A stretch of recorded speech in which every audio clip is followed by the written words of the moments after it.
रतौली नाम का एक गांव था। रसीली और माधव पति पत्नी थे और उसी गांव में उनकी एक छोटी सी मिठाई की दुकान थी।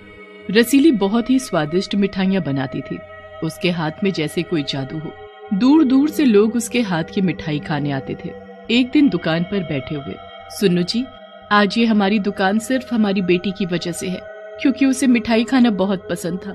वो रोज आपसे मिठाई लाने को बोलती थी और आप भी तरह तरह की मिठाइयाँ उसके लिए रोज लाया करते थे। उसे बार बार याद करके क्यों अपना और मेरा दिल दुखाती हो? वैसे भी ये दुकान मैंने उसी के लिए ही खोली थी, ताकि वो जब मर्जी अपनी दुकान से जी भरकर मिठाई ले सके। रोज की तरह तुम दोनों का ये फिर से ड्रामा चालू हो गया। अरे अब उसे याद करने से क्या फायदा?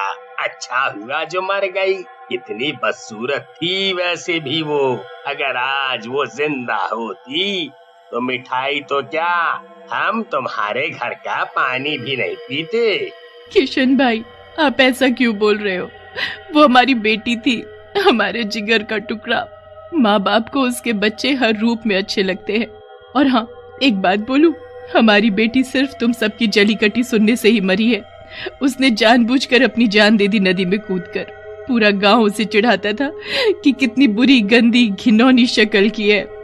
आज ये तुम जो मिठाई खाते हो वो सब उसके नाम से ही बनती है। तभी वहाँ लोगों की भीड़ जमा हो जाती है। क्या हुआ किशन भाई, इतना भड़क क्यों रहे हो? देखो जरा, ये दोनों बोल रहे हैं कि इनकी बेटी हम सब की वजह से मरी। हमने उसे मारा जानबूझकर। अच्छा हुआ जो मर गई।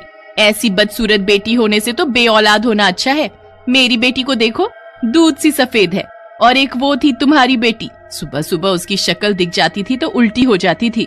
वो तो मर गई, पर मरने के बाद भी आप लोग उसके बारे में कितना बुरा बोल रहे।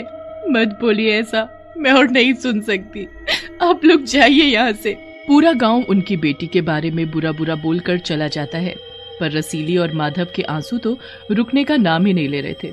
पूरी रात उनकी रोते हुए गुजरी। सुबह होते ही माधव रसीली को दुकान पर जाने के लिए बोलता है, पर वो क्या देखता है, रसीली मरी पड़ी है। रसीली, तुम भी मुझे छोड़कर चली गई। अब मैं इस दुनिया में बिल्कुल अकेला हो गया। ये सब मेरे साथ ही क्यों हो रहा है भगवान? पहले बेटी और अब पत्नी। तभी रामू का बेटा सूरज दौड़ता हुआ वहाँ आता है।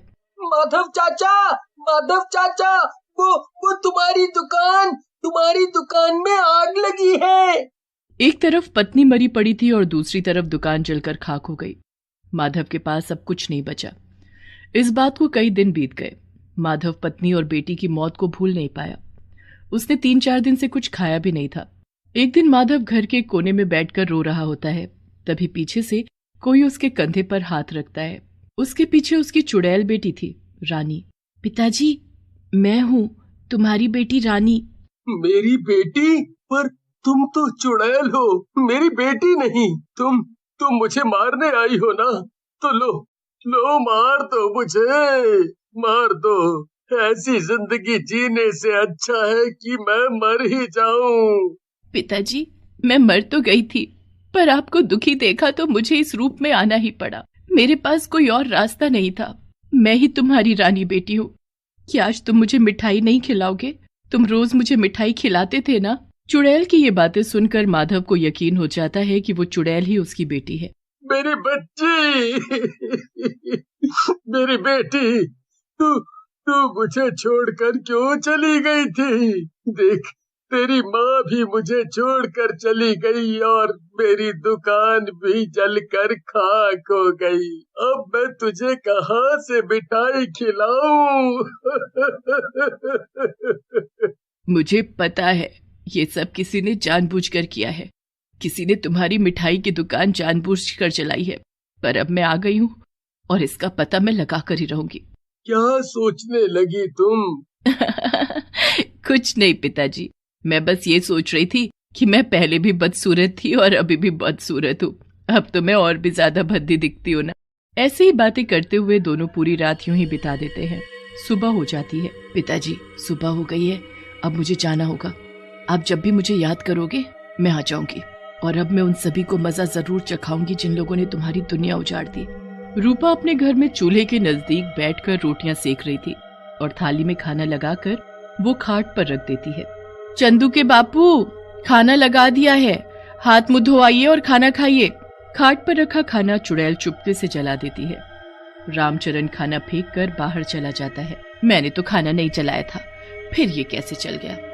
सब्जी और रोटी पूरी की पूरी कोयला हुई पड़ी है। ये कैसे हो सकता है? मेरी तो कुछ समझ नहीं आ रहा।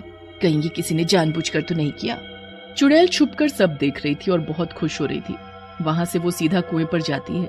कुएं पर दो औरतें गंगा और चमेली पानी भर रही थी। चमेली का भरा हुआ सारा पानी चुड़ैल चुपचाप गिरा देती है और उसके दोनों मटके खाली कर देती है। हाय दैया, अभी तो ये दोनों मटके पानी से लबालब भरे थे, पर अभी ये खाली है। मैंने इतनी मेहनत से कुएं से पानी निकाल कर इन्हें भरा था। मेरे दोनों मटके भर चुके, इसलिए मैं चलती हूँ। अब कल मिलते हैं चमेली बहन, यहीं इसी जगह। तुम मेरे बाद आई थी कुएं पर पानी लेने और मुझसे पहले कैसे जा सकती हो? इसका मतलब तुमने चुराया मेरे मटकों का पानी। ये कैसी बात कर रही हो तुम? मैंने खुद कुएं से पानी निकाल कर इन्हें भरा है। मैंने कोई चोरी वोरी नहीं की। तुम बेकार में मुझ पर चोरी का इल्जाम लगा रही हो। चमेली गुस्से से गंगा के दोनों मटके फोड़ देती है। वो दोनों आपस में लड़ जाती हैं। लड़ो और लड़ो, तुम्हें लड़ता देख मुझे बहुत मजा आ रहा है।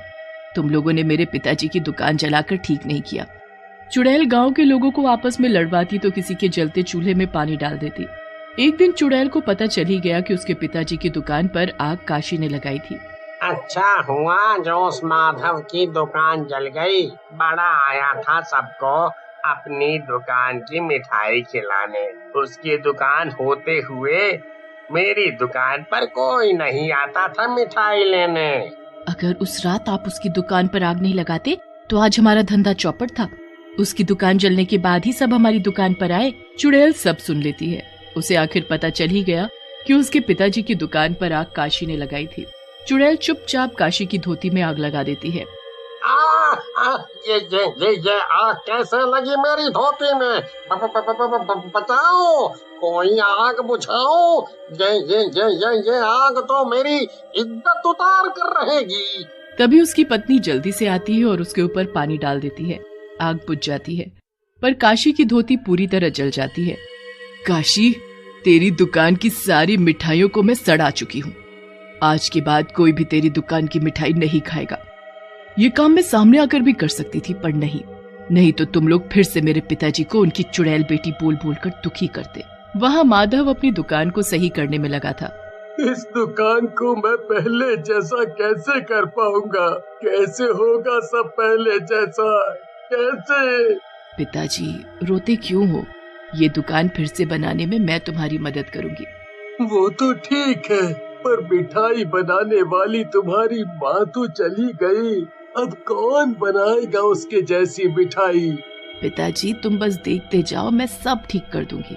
फिर क्या था, चुड़ैल लग जाती है मिठाई बनाने में, वो भी जल्दी जल्दी। रात भर में वो ढेर सारी मिठाइयाँ बना लेती है।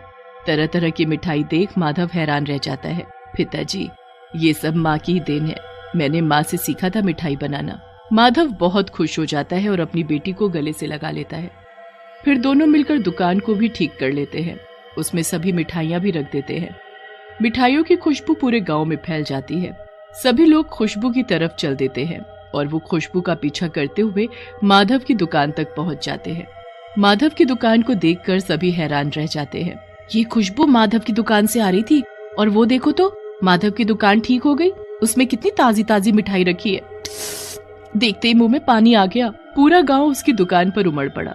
कुछ ही देर में उसकी सारी मिठाइयाँ बिक गई और सबने माधव की मिठाई की बहुत तारीफ की।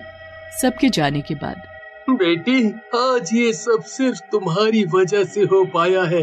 काश तुम आज जिंदा होती। अब जो हो गया सो हो गया। पिताजी अब मुझे जाना होगा, पर मैं रोज आऊंगी मिठाई बनाने। माधव की चुड़ैल बेटी बस उसी को दिखाई देती, गांव वालों को नहीं, और वो रोज आकर अपने पिताजी की मिठाई बनाने में मदद करती।